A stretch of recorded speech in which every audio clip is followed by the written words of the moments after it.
झारखंड समाचार में आप सबों का स्वागत है। आइए जानते हैं झारखंड समेत देश दुनिया की तमाम छोटी बड़ी खबरों को। इससे पहले एक नजर आज की सुर्खियों पर। 2 दिवसीय साहिबगंज दौरे पर सीएम हेमंत सोरेन दी करोड़ों की सौगात। सीएम हेमंत सोरेन के आदेश पर देवघर नगर थाना प्रभारी सस्पेंड।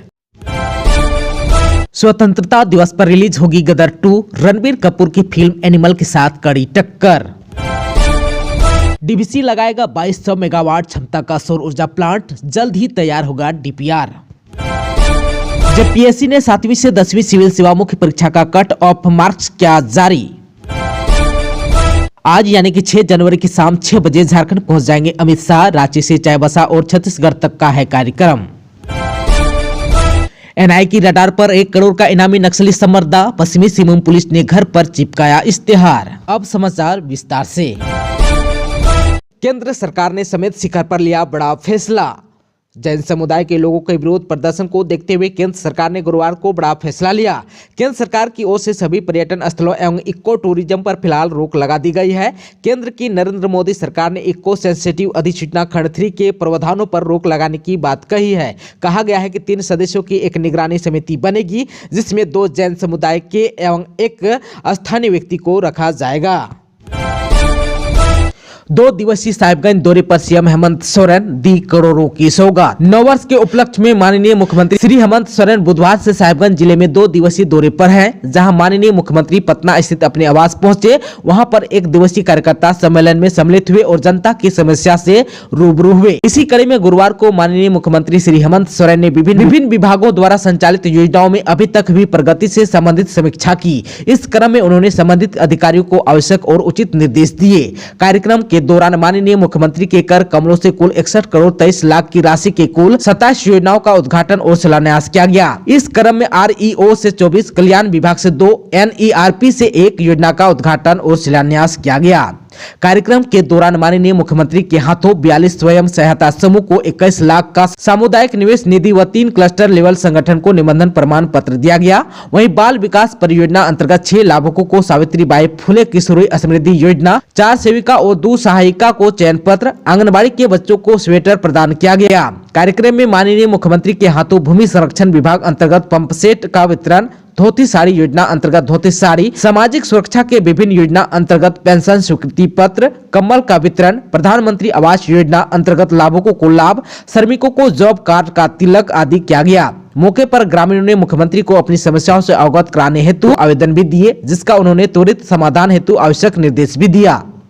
मुख्यमंत्री श्री हेमंत सोरेन का संबोधन कार्यक्रम के दौरान माननीय मुख्यमंत्री हेमंत सोरेन ने जनता को संबोधित करते हुए कहा कि सरकार ग्रामीण क्षेत्रों की हालत सुधारने की अपने स्पष्ट लक्ष्य के साथ आगे बढ़ रही है। गरीबों और मस्जिदों का विकास हो, आर्थिक स्थिति मजबूत हो, यही हमारी प्राथमिकता है। उन्होंने कहा कि हमारे किसान मजदूरी छोड़कर खेती से जुड़े, सरकार इसके लिए भी लगातार प्रयासरत है।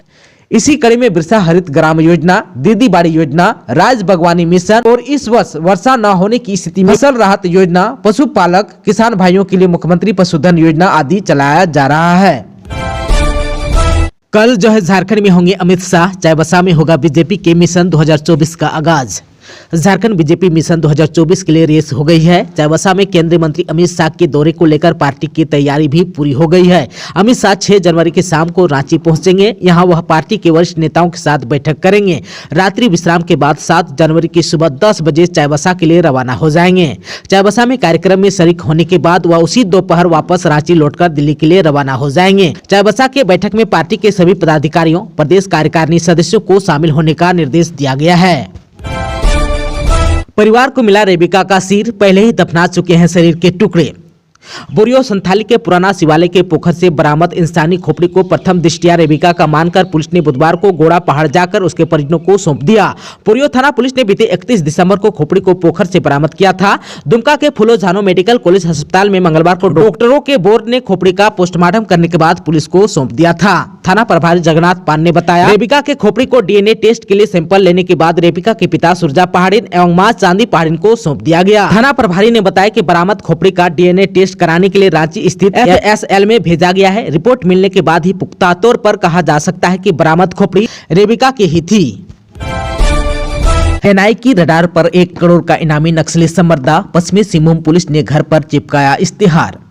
झारखंड में सक्रिय 1 करोड़ रुपए के इनामी नक्सली और भाकपा के नेता समर दा उर्फ अनमोल दा उर्फ सुशांत उर्फ लालचंद हेम्ब्रम को राष्ट्रीय जांच एजेंसी ने अपने रडार पर ले रखा है। भारतीय जनता पार्टी यानी कि भाजपा के पूर्व विधायक गुरुचरण नायक हत्याकांड में नामजद अभियुक्त हैं। भाजपा नेता व पूर्व विधायक गुरुचरण नायक 5 जनवरी 2022 को पश्चिमी सिंहभूम के झिलरुआ के प्रोजेक्ट +2 स्कूल में आयोजित खेलकूद प्रतियोगिता में बतौर मुख्य अतिथि शामिल हुए थे। इसी दौरान माओवादियों ने उसे गोली मारकर हत्या कर दी थी। पूर्व विधायक के 2 अंगरक्षक ठाकुर हेम्ब्रम व शंकर हेम्ब्रम भी गोलीबारी में घायल हो गए थे। माओवादी ने इन दोनों अंगरक्षकों के हथियार भी लूट लिए थे।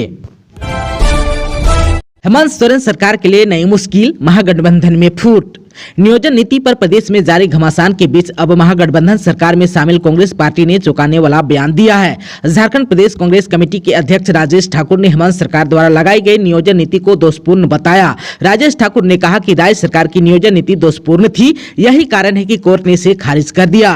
नियोजन नीति नहीं बनने से युवा तथा बेरोजगारों में आक्रोश है। कांग्रेस ने हेमंत सरकार को नई नियोजन नीति बनाने के लिए 1 महीने का समय दिया है। इसके बाद कांग्रेस आगे की रणनीति तय करेगी। आप सबको बता दूं कि भारत जोड़ो यात्रा में शामिल होने रांची से मांदरहिल यानी कि बांका जाने के क्रम में धनबाद सर्किट हाउस में पत्रकारों से बातचीत करते हुए उन्होंने कहा कि कांग्रेस चाहती है कि राज्य में फुल प्रूफ नियोजन नीति बने। नियोजन नीति नहीं होने से नौकरी देने में परेशानी हो रही है, जिसके चलते युवा वर्ग सरकार से नाराज हो रहा है। रामगढ़ विधानसभा सीट पर उपचुनाव की घोषणा जल्द। झारखंड की रामगढ़ विधानसभा सीट पर उपचुनाव का ऐलान बहुत जल्द हो सकता है। राज्य के मुख्य निर्वाचन अधिकारी के रवि कुमार ने इसके संकेत दे दिए हैं। प्रदेश के मुख्य निर्वाचन अधिकारी जल्द ही रामगढ़ का दौरा करेंगे। आप सबको बता दूं कि गुरुवार को राज्य निर्वाचन आयोग की ओर से प्रेस वार्ता का आयोजन किया गया था। बता दें कि कांग्रेस विधायक ममता देवी की सदस्यता रद्द होने की वजह से रामगढ़ सीट खाली हुआ है। यहाँ 12 जून से पहले उपचुनाव कराना अनिवार्य है। 2019 विधानसभा चुनाव के बाद से यह झारखंड में 5वां उपचुनाव होगा। आप सबको बता दें कि झारखंड में विधानसभा चुनाव 2019 के बाद से दुमका, बेरमो, मधुपुर और मांडर में उपचुनाव हो चुके हैं। इनमें से 3 सीटें कांग्रेस के खाते में थी और 2 सीटें झामुमो के कब्जे में। झारखंड में अभी कोहरे से नहीं मिलेगी राहत, हल्की बारिश की भी है संभावना। झारखंड में कोहरे से फिलहाल राहत नहीं मिलेगी। हालांकि सुबह में कोहरा रहेगा, लेकिन बाद में आसमान साफ होने पर कोहरे से कुछ हद तक राहत मिलेगी। वहीं राज्य के उत्तर पश्चिमी क्षेत्र में हल्की बूंदाबूंदी होने का भी अनुमान है। मौसम केंद्र के वैज्ञानिक अभिषेक आनंद ने बताया कि बादल आने और पूर्वोत्तर हवा चलने के कारण बंगाल की खाड़ी से नमी झारखंड की ओर आ रही है। इन कारणों के कारण सुबह में घना कोहरा देखने को मिल रहा है। इधर धूप खिली नहीं होने के कारण भी अधिकतम तापमान में गिरावट देखने को मिली। उन्होंने कहा कि राज्य में आगामी 15 जनवरी 2023 तक कोहरे की स्थिति बनी रहेगी। कहा कि सुबह में कोहरे मिलेगी, लेकिन बाद में आसमान साफ होने पर कोहरे से राहत मिलेगी। कोरोना की रोकथाम को लेकर रेलवे अलर्ट, कर्मियों को बूस्टर डोज और मास्क लगाकर काम पर आने का दिया निर्देश। कोरोना के बढ़ते मामले को लेकर रेलवे ने गाइडलाइंस जारी की है। DRM अजय राठौर ने सभी कर्मचारियों को बूस्टर डोज लेने और ड्यूटी पर मास्क लगाकर आने का आदेश दिया है। साथ ही वैक्सीन टेस्टिंग और ट्रैकिंग का काम केंद्रीय स्वास्थ्य मंत्रालय द्वारा जारी गाइडलाइंस पर करने को कहा। इसके साथ ही रेलवे की चिकित्सा व्यवस्था को दुरुस्त करने और संदिग्ध का नमूना जीनोम सीक्वेंसिंग के लिए लेबोरेटरी भेजने को कहा है। इसके अलावा जिला स्वास्थ्य विभाग ने समन्वय बनाकर विदेशों से आने वालों की जाँच सुनिश्चित कराने का भी निर्देश दिया गया है। आप सबको बता दूं कि स्वास्थ्य विभाग लगातार इस पर निगरानी बनाई हुई है। वर्तमान में राज्य में एक्टिव केस की संख्या 2 है। इससे पहले 3 कोरोना संक्रमित मिले थे। इससे खूंटी जिला के 2 संक्रमितों में से 1 संक्रमित स्वस्थ हो चुके हैं। जेपीएससी ने कट ऑफ मार्क्स किया जारी। जेपीएससी ने 7वीं से 10वीं सिविल सेवा मुख्य परीक्षा का कट ऑफ मार्क्स आखिरकार 8 माह बाद जारी कर दिया। आयोग द्वारा मुख्य परीक्षा का रिजल्ट 31 मई 2022 को जारी किया गया था। जारी कट ऑफ मार्क्स के अनुसार अनारक्षित ईबीसी, बीसी और ईडब्ल्यूएस कैटेगरी का कट ऑफ मार्क्स एक समान 532 रहा। वहीं एसटी का कट ऑफ मार्क्स 479 और एससी का कट ऑफ मार्क्स 515 रहा। हजारीबाग के चिरचूबड़ की टांड में एक व्यक्ति का मिला शव, हत्या की है आशंका। कन्हरी पहाड़ से नगवा टोला की ओर जाने वाली सड़क से अंदर बड़की टांड में एक व्यक्ति का शव मिला है। कोरा पुलिस ने शव को पोस्टमार्टम के लिए शेख भिखारी मेडिकल कॉलेज अस्पताल भेज दिया है। उसकी पहचान 48 वर्षीय लोकेश्वर प्रजापति पिता भुवनेश्वर प्रजापति थाना कोर्रा के रूप में की गई है। लोकेश्वर के शरीर और सिर पर जख्म का निशान है। मृतक लोकेश्वर की पत्नी गीता देवी ने कहा कि 4 जनवरी 2023 की शाम 6 बजे घर से निकला था। उसके साथ रामचंद्र पासवान और संजीव पासवान साथ में था। इधर मृतक की पत्नी ने शराब पिलाकर हत्या करने का आरोप लगाई है। इस पर कोरा थाना की पुलिस ने लोकेश्वर की हत्या के बिंदुओं पर भी जांच की बात कही है। स्वतंत्रता दिवस पर रिलीज होगी गदर 2। रणबीर कपूर की फिल्म एनिमल के साथ कड़ी टक्कर। 2001 में आई सनी देओल की ब्लॉकबस्टर फिल्म गदर एक प्रेम कथा का सीक्वल रिलीज होने के लिए पूरी तरह से तैयार है। फैंस फिल्म का अब बेसब्री से इंतजार कर रहे हैं। आप सबको बता दो कि 22 साल बाद अनिल शर्मा गदर 2 के साथ तारा सिंह को वापस ला रहे हैं। पिछले कुछ महीनों से गदर 2 की रिलीज को लेकर अटकलें लगाई जा रही है। अब जो है पिंकवेला की रिपोर्ट की माने तो जी स्टूडियो ने निर्देशक अनिल शर्मा और अभिनेता सनी देओल के परामर्श से गदर की रिलीज की तारीख तय कर दी है। सूत्र ने बताया कि गदर 11 अगस्त 2023 को स्वतंत्रता दिवस के मौके पर रिलीज करेगी। आप सबको बता दूं कि इस मौके पर संदीप रेड्डी बांगा द्वारा निर्देशित एनिमल भी रिलीज होगी। इस फिल्म में रणबीर कपूर, अनिल कपूर, बॉबी देओल और रश्मिका मंदाना मुख्य भूमिका में है। समेत शिखर विवाद में सीएम हेमंत सोरेन ने केंद्र को लिखा पत्र, अधिसूचना के तहत ले उचित निर्णय। गिरिडीह में समेत शिखर को पर्यटक स्थल घोषित किए जाने के बाद उपजे विवाद को लेकर मुख्यमंत्री हेमंत सोरेन ने केंद्रीय वन एवं पर्यावरण मंत्री भूपेंद्र यादव को पत्र लिखा। इस पत्र के माध्यम से सीएम ने जैन अनुयायियों द्वारा प्राप्त आवेदनों के अनुसार पारसनाथ स्थित समेत शिखर की शुचिता बनाए रखने के लिए केंद्र सरकार से संबंधित अधिसूचना के संदर्भ में समुचित निर्णय लेने का आग्रह किया है। डीवीसी लगाएगा 2200 मेगावाट क्षमता का सौर ऊर्जा प्लांट, जल्द ही तैयार होगा डीपीआर। डीवीसी अपने कमांड एरिया में 2200 मेगावाट क्षमता का सौर ऊर्जा प्लांट लगाएगा। ये कमांड एरिया के अलग अलग इलाकों में लगाए जाएंगे। इसका डीपीआर भी तैयार कर लिया गया है। डीवीसी के सूत्रों ने बताया कि 2000 मेगावाट का फ्लोटिंग सोलर प्लांट लगाया जाएगा, जिसमें मैथेन, तिलिया और पंचेत डैम में 600 मेगावाट की क्षमता का फ्लोटिंग सोलर पावर प्लांट लगाया जाएगा। वहीं कोनार डैम में 200 मेगावाट क्षमता का प्लांट लगेगा। 2000 मेगावाट बिजली की योजना डीपीआर तैयार कर सरकार को भेज दिया गया है। वहीं 200 मेगावाट का सोलर प्लांट फील्ड में लगाया जाएगा। इसमें रूफटॉप भी शामिल है। 200 मेगावाट के लिए कोडरमा, मैथन और डीवीसी के कमांड एरिया में अध्ययन कराया जा रहा है। जल्द ही डीपीआर भी तैयार कर लिया जाएगा। पहले चरण में 10 मेगावाट के प्लांट के लिए कोडरमा में स्थल चयन कर लिया गया है। जल्द ही आगे की कार्रवाई की जाएगी। बीजेपी ने शुरू की लोकसभा चुनाव 2024 की तैयारी, चिन्हित की कमजोर सीटें। भाजपा ने आने वाले लोकसभा चुनाव में यूपीए फोल्डर की मजबूत सीट पर सेंधमारी की रणनीति बनाई है। देश भर में भाजपा ने पहले चरण में 144 सीटों को कमजोर सीट के रूप में चिन्हित किया था।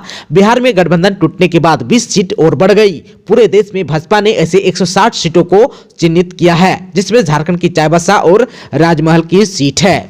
झारखंड की दोनों सीटों पर भाजपा का विशेष फोकस होगा। इसके लिए राष्ट्रीय स्तर पर चुनावी रणनीति का खाका तैयार किया गया है। राष्ट्रीय महामंत्री विनोद पावड़े के साथ भाजपा के आला नेता स्कोर टीम में शामिल है। पूरी चुनावी रणनीति की मॉनिटरिंग यह टीम करेगी। इसके साथ ही लोकसभा की कमजोर सीटों का क्लस्टर भी बनाया गया है। आप सबको बता दो कि 3 से 4 लोकसभा सीटों को मिलाकर एक क्लस्टर बनाया गया है। इसकी जवाबदेही केंद्रीय मंत्रियों को दी गई है। आप सबको बता दो कि केंद्रीय मंत्री इन लोकसभा क्षेत्रों में प्रवास करेंगे। आप सबको बता दो कि झारखंड की राजमहल, चाईबासा और बिहार की नवादा और वाल्मीकि नगर लोकसभा सीट एक क्लस्टर में शामिल है। सुषमा बड़ैक पर रांची में गोली चलाने वाला दानिश रिजवान बिहार के आरा से गिरफ्तार। सुषमा बड़ैक पर रांची में गोली चलाने वाले दानिश रिजवान को बिहार के आरा से गिरफ्तार कर लिया गया है। हम के प्रवक्ता दानिश को आरा कोर्ट के बाहर से पुलिस ने धर दबोचा। ट्रांजिट रिमांड पर उसे रांची लाया जाएगा। सीएम हेमंत सोरेन के आदेश पर देवघर नगर थाना प्रभारी सस्पेंड। मुख्यमंत्री हेमंत सोरेन के आदेश पर संथाल परगना क्षेत्र दुमका के पुलिस उप महानिरीक्षक द्वारा थाना प्रभारी नगर देवघर रतन कुमार सिंह को तत्काल प्रभाव से निलंबित कर दिया गया है।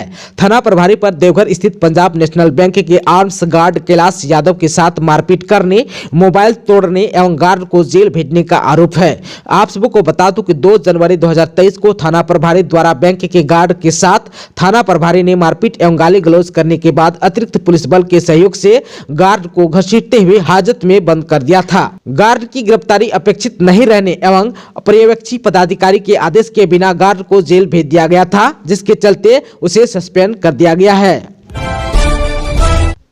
दोस्तों, अभी तक आपने चैनल को सब्सक्राइब नहीं किया है तो प्लीज चैनल को सब्सक्राइब कर बेल आइकन को प्रेस कर दीजिएगा, ताकि खबरों का अपडेट आपको मिलता रहेगा। इसके साथ ही आज के खबरों में बस इतना ही। हमें दीजिए इजाजत। नमस्कार।